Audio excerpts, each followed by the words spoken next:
तर लाडक्या बहिणींसाठी 19व्या हप्त्याच्या वितरणासंदर्भात एक मोठी अपडेट आलेली आहे। लाडक्या ताईंनो, आज 19व्या हप्त्याचं वितरण होणार। आजचा दिवस हा वितरणासंदर्भात अत्यंत महत्त्वाचा असणार आहे। तर आज वितरण होणार काय असे प्रश्न लाडक्या बहिणी विचारत आहे। त्या संदर्भातली माहिती समोरच्या 30 सेकंदात आपण पाहणार आहोत। त्यापूर्वी तुम्ही जर नवीन असाल तर नक्कीच आपल्या व्हिडिओला लाईक करून चॅनलला सबस्क्राईब करा। तर पाहून घ्या लाडक्या ताईंनो, 18 तारखेला जी.आर. प्रसिद्ध करण्यात आला होता। त्यानंतर 20-19 तारखेला वितरण होईल असं वाटलं होतं, पण वितरण झालेलं नाही।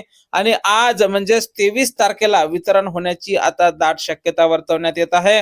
कारण आजचा सोमवार आहे आणि सोमवार मंगळवार या 2 दिवसावर वितरण होण्याची शक्यता ही वर्तवल्या जात आहे। आणि आज जर वितरण सुरू झालं तर आज सकाळपासूनच वितरणाला सुरुवात होत आहे।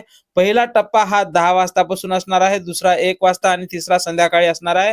त्यामुळे लाडक्या ताईंनो, तुम्हाला जर पहिल्या टप्प्यात पैसे आले तर नक्कीच मला कमेंट बॉक्समध्ये कमेंट करून सांगायचं आहे। आणि आपल्याकडे या संदर्भात जशी काही नवीन अपडेट उपलब्ध होईल, सर्वप्रथम त्या संदर्भातला व्हिडिओ तुम्हाला आपल्या चॅनलवर पाहायला मिळणार आहे। त्यामुळे तुम्ही जर नवीन असाल तर नक्कीच आपल्या व्हिडिओला लाईक करून चॅनलला सबस्क्राईब करा आणि आपल्या चॅनलवर अपडेट राहा। जय महाराष्ट्र।